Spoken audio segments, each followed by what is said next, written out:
meus amigos, estamos juntos mais uma vez aqui no programa Saber Direito Responde. Eu sou o professor Bruno de Mello, Direito Penal, e estamos aqui para dirimir algumas eventuais dúvidas que tenham surgido aí durante a nossa semana de aula, que o tema foi crimes contra a administração da justiça. Tema este que integra os crimes contra a administração pública.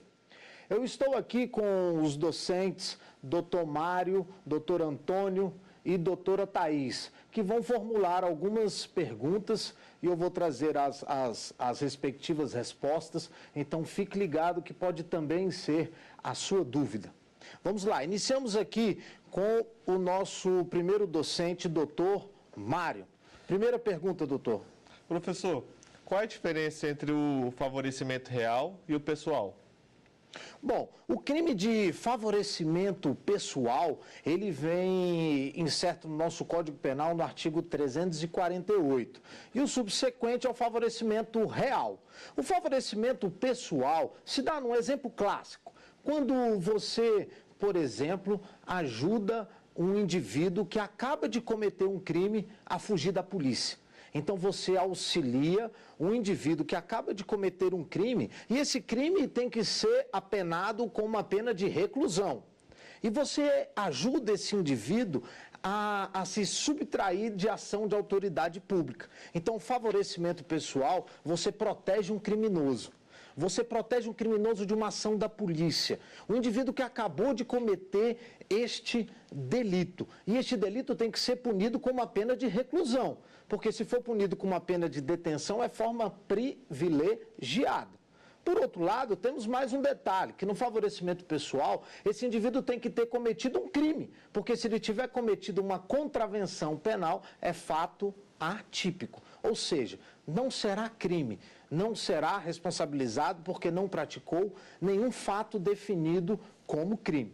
Já o favorecimento real, esculpido aí no artigo 349 do nosso diploma legal, nós estamos protegendo a coisa e não a pessoa, mas a coisa que, por exemplo, foi subtraída. Então, para você tornar seguro o proveito do crime, mais uma vez tem que ser crime, não pode ser contravenção penal, pois se não torna o fato atípico, não será considerado crime.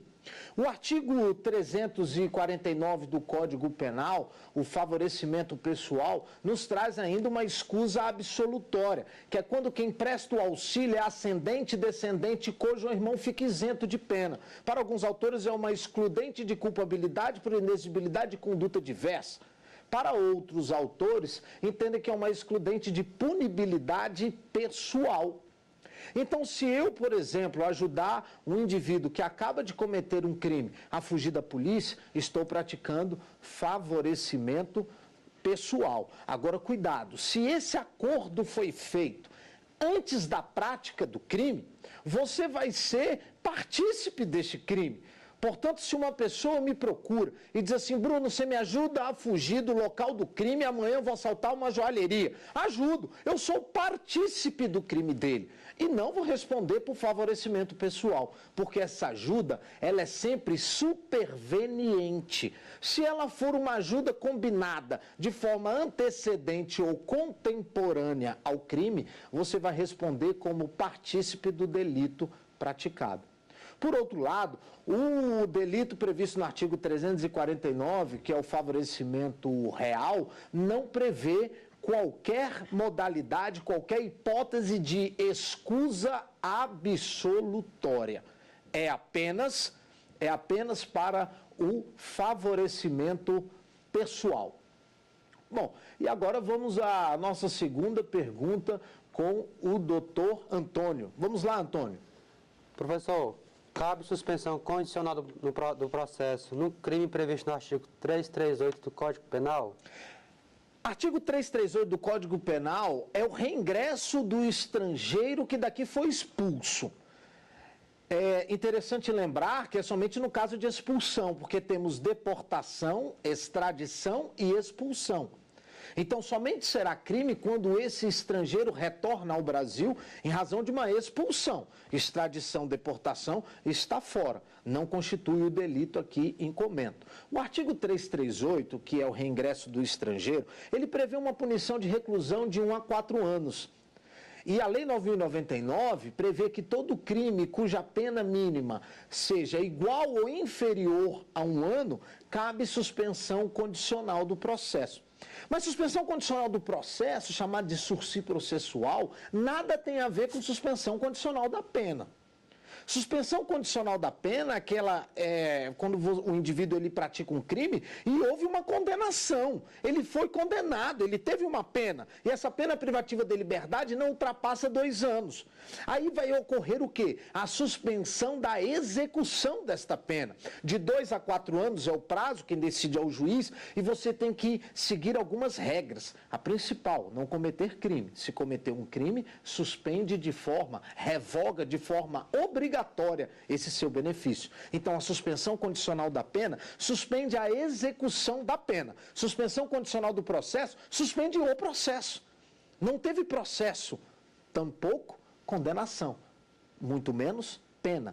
Então, aqui se faz necessário registrar a diferença entre suspensão condicional do processo e suspensão condicional da pena. A pergunta do doutor Antônio é sobre suspensão condicional do processo, que é possível a todo e qualquer crime, objeto ou não da Lei 9.099, que só trabalha com os crimes, que só tem competência para os crimes com pena privativa de liberdade, que não ultrapassa 2 anos.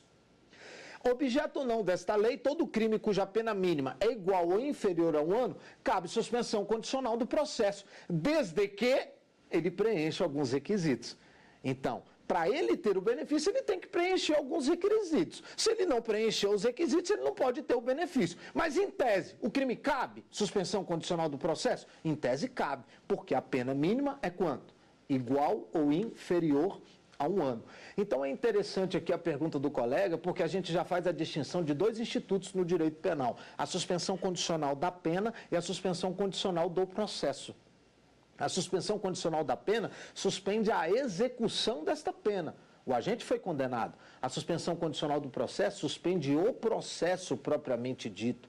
É oferecido algumas condições e o agente aceita se quiser. Deve haver uma audiência própria para esse procedimento, para esclarecer os requisitos, as condições, para que ele, aceitando, suspende a execução do processo de 2 a 4 anos, o juiz aqui decide, e se cumprida todas as condições e ultrapassado o período de prova, extingue o processo acaba. Então, em tese, o crime previsto no artigo 338, que é um reingresso do estrangeiro em território nacional, prevê uma pena de reclusão de 1 a 4 anos. Em tese, cabe, desde que o agente preencha todos os requisitos que são impostos em lei.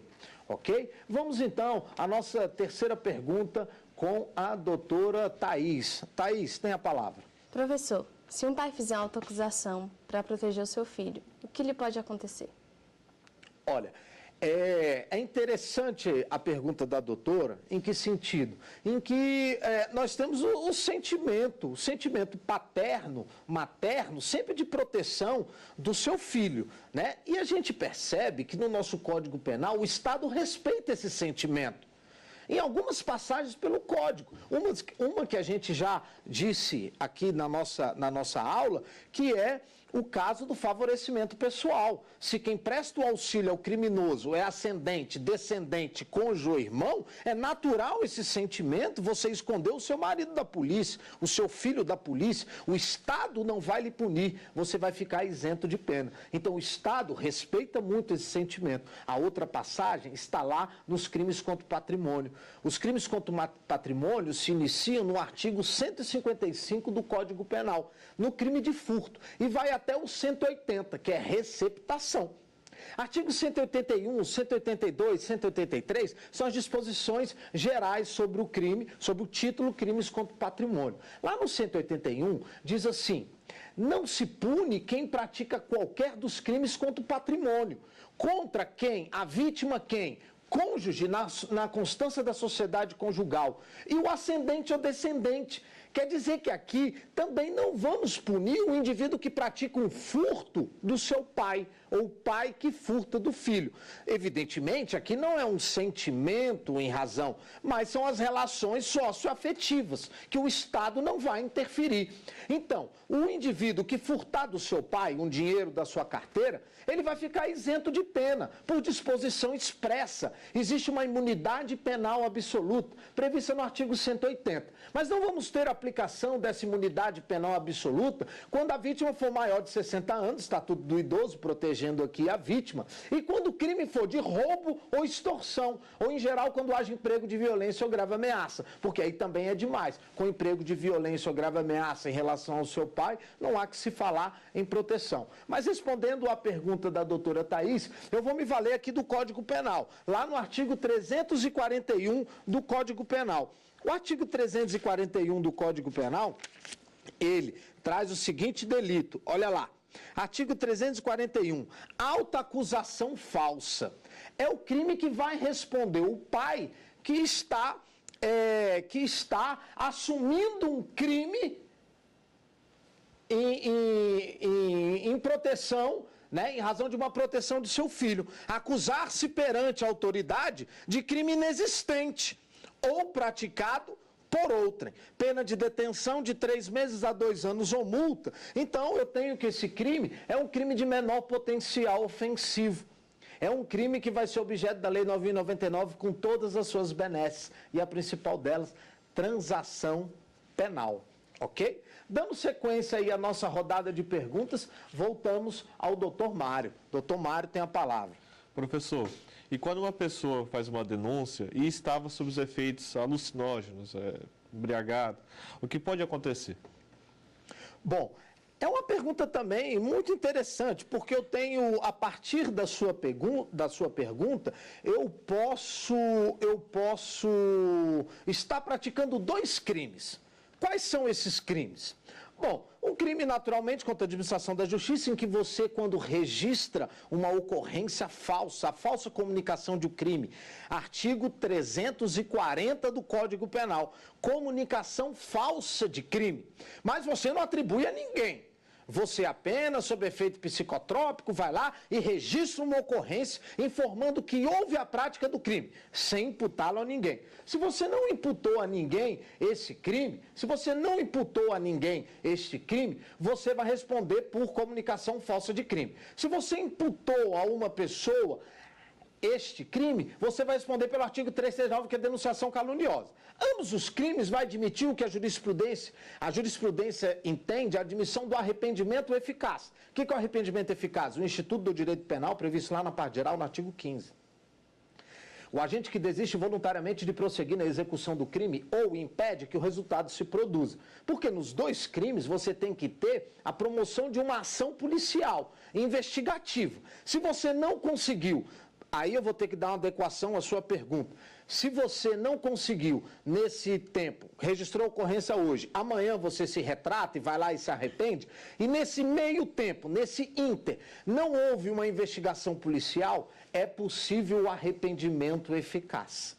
Então, você, ao final, não estaria respondendo por nenhum crime. Agora vamos fazer um breve intervalo para a nova sequência, nova rodada de perguntas. Fique aí e nos aguarde. Até já.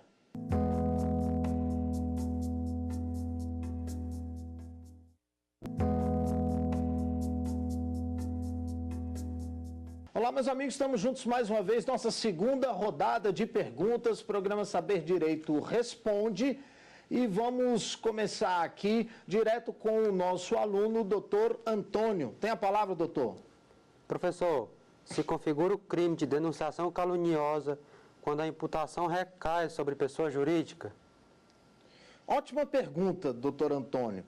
Bom, aqui a pergunta do doutor Antônio foi a seguinte: existe o crime de denunciação caluniosa, quem você imputar aí a prática de um crime de forma mentirosa a uma pessoa, ou seja, que você sabe ser inocente, previsto aí no artigo 339 do Código Penal, denunciação caluniosa. A pergunta do Antônio é até simples, um pouco rebuscada aí nas suas palavras, mas é simples. A questão é, eu estou imputando a uma pessoa, dizendo que uma pessoa praticou um crime e eu sei que é mentira. E eu vou lá na delegacia e declaro lá na delegacia para que tenha uma investigação contra essa pessoa. A pergunta do Antônio é se essa pessoa, ao invés de uma pessoa física, um ser humano, pode ser uma pessoa jurídica. Bom, respondendo à pergunta do Antônio, eu digo que sim. Por quê? Porque eu tenho a imputação, a possibilidade de punir pessoa jurídica como sujeito ativo de crimes.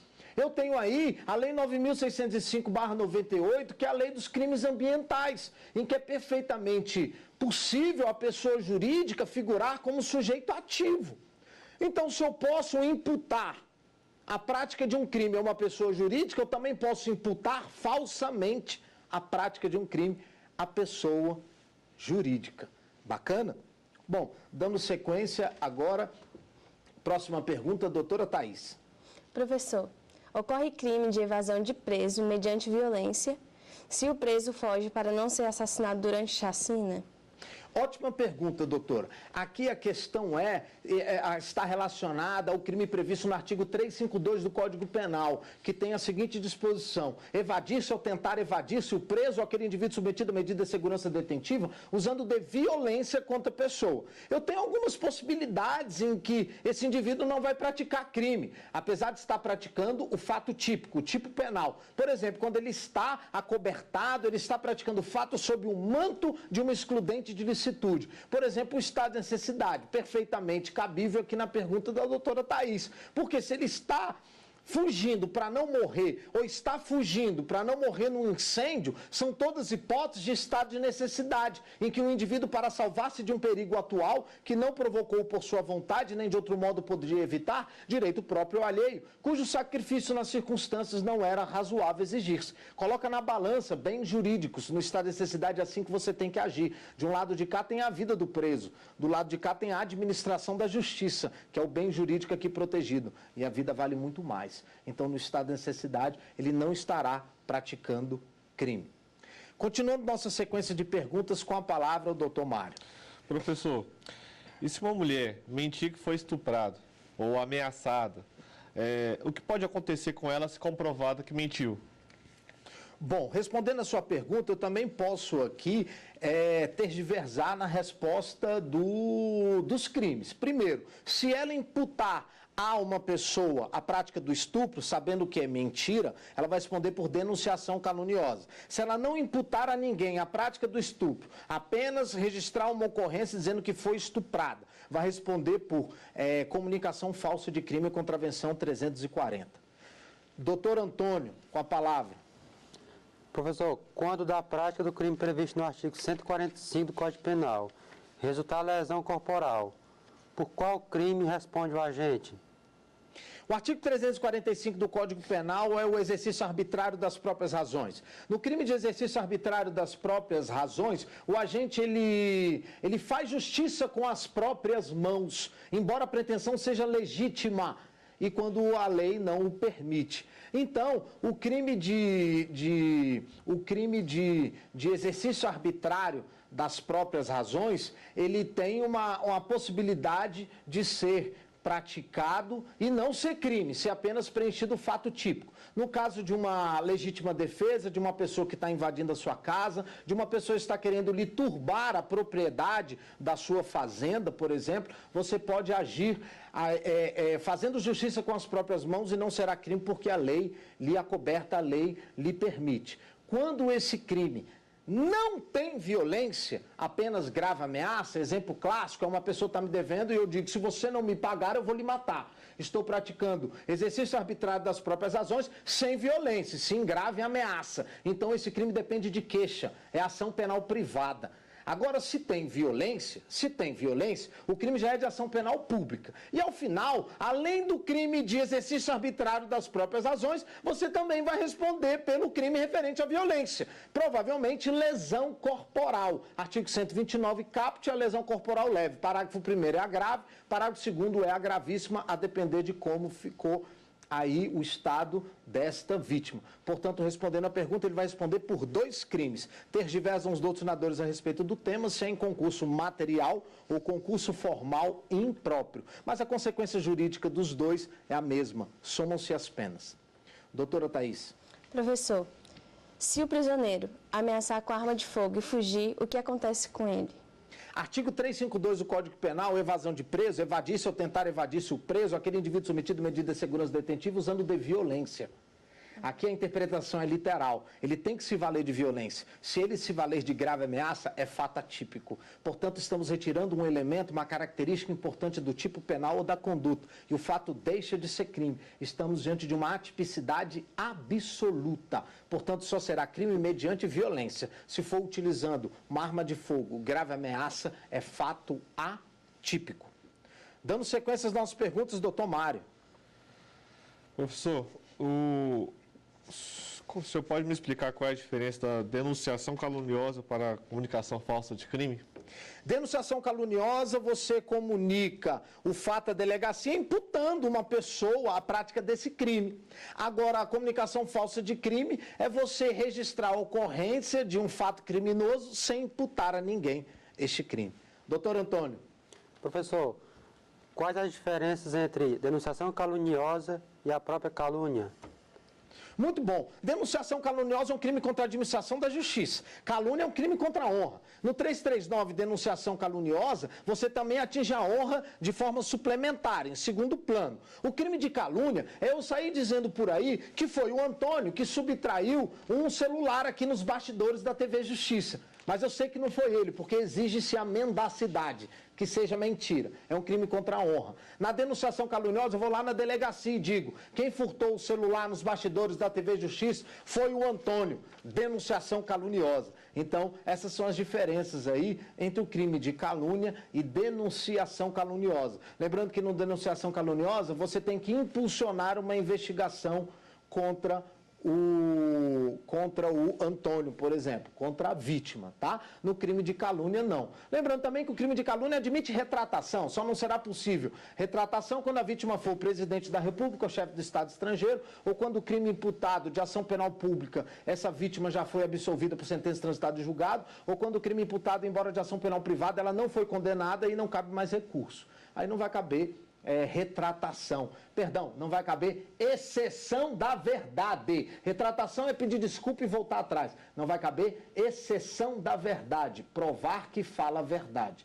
Bacana? Então, se eu digo que foi o Antônio que furtou essa minha caneta por aí, e eu sei que é mentira, é calúnia. Se eu acho que é verdade, erro de tipo, exclui o dolo, não há que se falar em crime. Mas eu posso provar também que fala a verdade. Se chama exceção da verdade. Só não vai caber nessas 3 hipóteses que eu acabei de falar. Dando sequência, doutora Thaís. Professor, pode explicar o crime de exercício arbitrário das próprias razões previstas no artigo 345 do Código Penal? O exercício arbitrário das próprias razões é fazer justiça com as próprias mãos. Embora sua pretensão seja legítima, isso é imprescindível no crime de exercício arbitrário das próprias razões, salvo quando a lei não permite. Então, dando um exemplo, cobrar o indivíduo que está me devendo, apontar a arma para ele e falar: se você não me pagar, eu vou lhe matar. Como não teve violência, depende de queixa-crime. Vai ser a natureza da ação penal privada.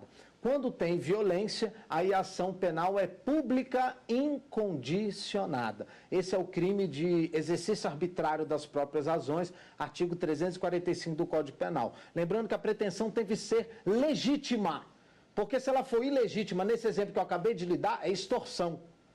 Eu estou exigindo, mediante grave ameaça, uma vantagem econômica indevida. Mas se a vantagem econômica é devida, se ele me deve, é exercício arbitrário das próprias razões. Dando sequência, doutor Mário. Professor, quais as diferenças dos crimes de exploração de prestígio e de tráfico de influência? Excelente. A diferença entre exploração de prestígio e tráfico de influência repousa apenas no agente que você está dizendo que vai influir. Então, no crime de exploração de prestígio, previsto no artigo 357 do Código Penal, o agente solicita a um terceiro a pretexto de influir em ato praticado por juiz, jurado, órgão do MP, testemunha, tradutor, intérprete ou funcionário da administração da justiça. Enquanto no tráfico de influência você também solicita um dinheiro a terceiro, a pretexto de influir em um ato praticado por funcionário público, que não pode ser da administração da justiça. Essa é a única diferença entre esses dois crimes. Se você alega também que a vantagem é para a pessoa que você está dizendo que vai influir, aumenta a pena em 1/3 no 357, exploração de prestígio. E no 332, tráfico de influência, aumenta a pena em metade. Então a diferença é essa, apenas na pessoa que você diz que vai influir no ato praticado. Bom, com isso finalizamos a nossa rodada de perguntas. Quero agradecer aqui imensamente a presença dos ilustres docentes, né, que compõem aí um espetacular grupo aí de estudiosos do direito que vão ter futuro, com certeza, com essas perguntas aí que ficaram bem elaboradas. Doutor Mário, doutor Antônio, doutora Thaís, agradecemos a presença de vocês, a disponibilidade de tempo. Agradeço você também aí em casa pela audiência. Nos encontramos numa próxima oportunidade. Fiquem com Deus e estudem. Um abraço. Ficou com dúvidas? Então mande um e-mail para saberdireito@stf.jus.br. E você também pode estudar pela internet. Basta acessar o site tvjustiça.jus.br.